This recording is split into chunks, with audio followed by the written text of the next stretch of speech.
बोले विष्णु भगवान की जय। आइए सुनते हैं गजेंद्र और ग्राह की मुक्ति कथा। वैकुंठ के द्वारपाल जय और विजय पूर्व जन्म में कौन थे? क्षीर सागर में एक त्रिकूट नामक पर्वत था। वह बहुत ही प्रसिद्ध और श्रेष्ठ पर्वत था। उसकी ऊंचाई आसमान छूती थी। लंबाई और चौड़ाई भी चारों काफी और से विस्तृत थी। उसके 3 शिखर थे, पहला सोने का, दूसरा चांदी का और तीसरा लोहे का। इनकी चमक से समुद्र, आकाश और दिशाएं जगमगाती रहती थीं। इनके अलावा उसकी और कई छोटी चोटियां थीं जो रत्नों और कीमती धातुओं से बनी हुई थी। सब ओर से समुद्र की लहरें आकर इस पर्वत के निचले भाग से टकराती। ऐसा प्रतीत होता कि समुद्र इनके पांव पखार रहा था। पर्वत की तलहटी में तरह तरह के जंगली जानवरों ने बसेरा बनाया हुआ था और इसके ऊपर बहुत सी नदियां और सरोवर भी थे।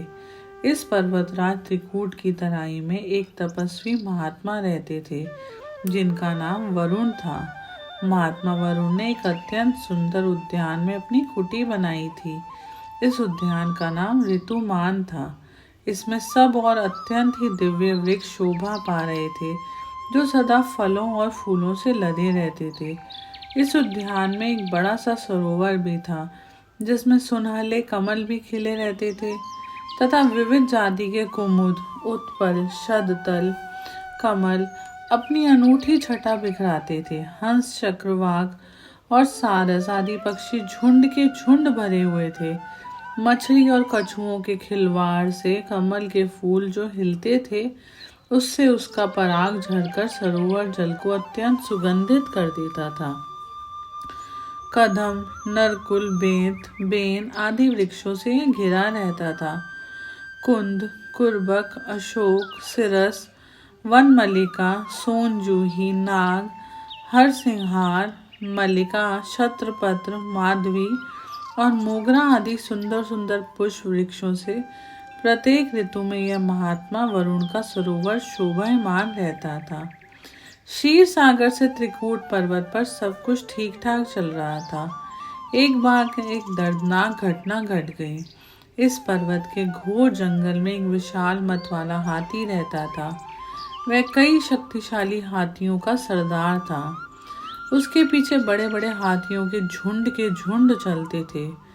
इस गजराज से उसके महान बल के कारण बड़े से बड़े हिंसक जानवर भी डरते थे। किंतु एक बात यह भी थी कि उसकी कृपा से लंगूर, भैंस, भेड़िए, हिरण, रीछ, वनेले कुत्ते, खरगोश आदि छोटे जीव निर्भय होकर घूमा करते थे, क्योंकि उसके रहते कोई भी हिंसक जानवर उस पर आक्रमण करने का साहस नहीं कर सकता था। गजराज मनमस्त था। उसके सिर के पास से टपकते मद का पान करने के लिए भंवरे उसके आसपास गूंजते जाते थे। एक दिन बड़े जोर की धूप थी। वह प्यास से व्याकुल हो रहा था। अपने झुंड के साथ वह उसी सरोवर में उतर पड़ा जो त्रिकूट की तराई में स्थिर था। जल से उस समय अत्यंत शीतल एवं अमृत के समान मधुर था। पहले तो उस गजराज ने अपनी सूंड से उठाकर जी भरकर इस अमृत सदृश जल का पान किया। फिर उसमें स्नान करके अपनी थकान मिटाई। इसके पश्चात उसका ध्यान जल क्रीड़ा की ओर गया। वह सूंड से पानी भर भर अन्य हाथियों पर फेंकने लगा और दूसरे भी वही करने लगे। मदमस्त गजराज सब कुछ भूलकर जल क्रीड़ा का आनंद उठाता रहा। उसे पता नहीं था कि उस सरोवर में एक बहुत बलवान ग्राह मतलब मगरमच्छ रहता था। उस ग्राह ने क्रोधित होकर उस गजराज के पैर को जोरों से पकड़ लिया और उसे खींचकर सरोवर के अंदर ले जाने लगा। उसके पैने दांतों के गड़ने से गजराज के पैर से रक्त का प्रवाह निकल पड़ा, जिससे वहां का पानी लाल हो आया। उसके साथ के हाथियों और हथनियों को गजराज की स्थिति पर बहुत चिंता हुई। उन्होंने एक साथ मिलकर गजराज को जल से बाहर खींचने का प्रयास किया, किंतु वह इसमें सफल ना हो पाए। वह घबराकर जोर जोर से चिंघाड़ने लगे। इस पर दूर दूर से आकर हाथियों के कई झुंडों ने गजराज के झुंडों से मिलकर उसे बाहर खींचना चाहा, किंतु यह सम्मिलित प्रयास भी विफल रहा। सभी हाथी शांत होकर अलग हो गए। अब ग्राह और गजराज में घोर युद्ध चलने लगा। दोनों अपने रूप में काफी बलशाली थे और कोई हार मानने वाला नहीं था। कभी गजराज ग्राह को खींचकर पानी से बाहर ले आता, तो कभी ग्राह गजराज को खींचकर पानी के अंदर ले जाता। किंतु गजराज का पैर किसी तरह ग्राह के मुंह से नहीं छूट रहा था, बल्कि उसके दांत गजराज के पैर में और गड़ते ही जा रहे थे और सरोवर का पानी जैसे पूरी तरह लाल हो आया था। गज और ग्राह के बीच युद्ध कई दिनों तक चला। अंत में अधिक रक्त बह जाने के कारण गजराज शिथिल पड़ने लगे। उसे लगा कि अब वह ग्राह के हाथों परास्त हो जाएगा। उसको इस समय कोई उपाय नहीं सूझा और अपनी मृत्यु को समीप पाकर उसे भगवान नारायण की याद आई।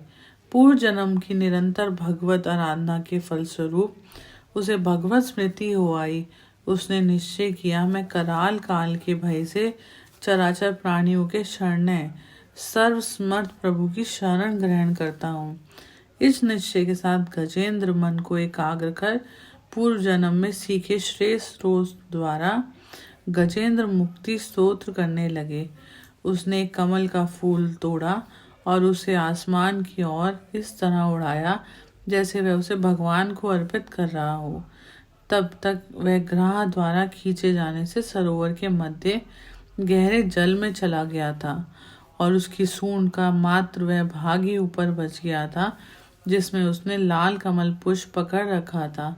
उसने अपनी शक्ति को पूरी तरह से भूलकर और अपने को पूरी तरह असहाय घोषित कर नारायण को पुकारा।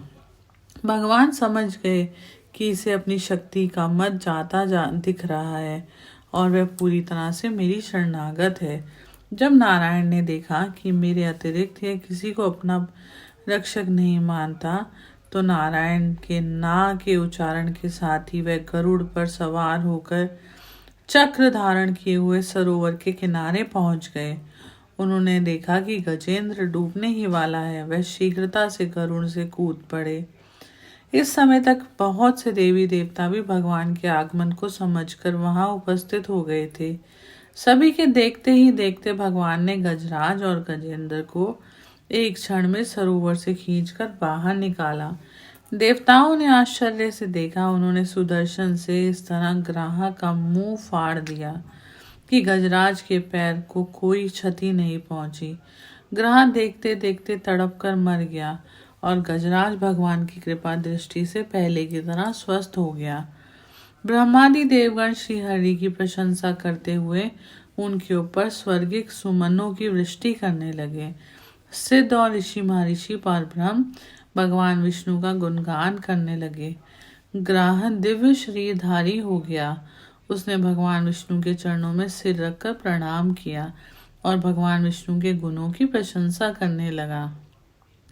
भगवान विष्णु के मंगलमय वरद हस्त के स्पर्श से पाप मुक्त होकर अभिशप्त गंधर्व ने प्रभु की परिक्रमा की और उनके त्रिलोक के वंदित चरण कमलों में प्रणाम कर अपने लोक चला गया।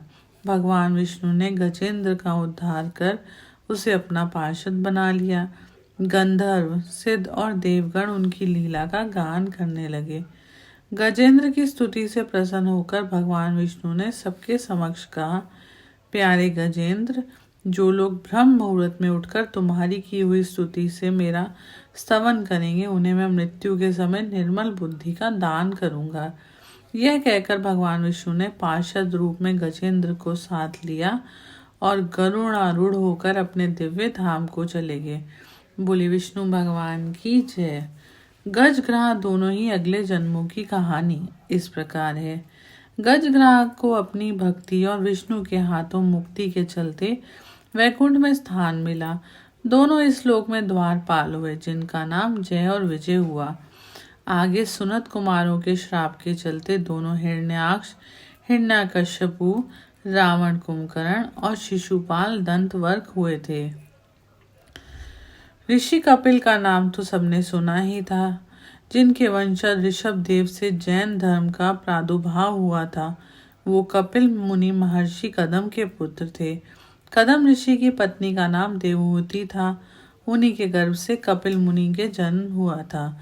लेकिन उन्हीं देवहूति को कदम जी से पहले और भी संतानें थी।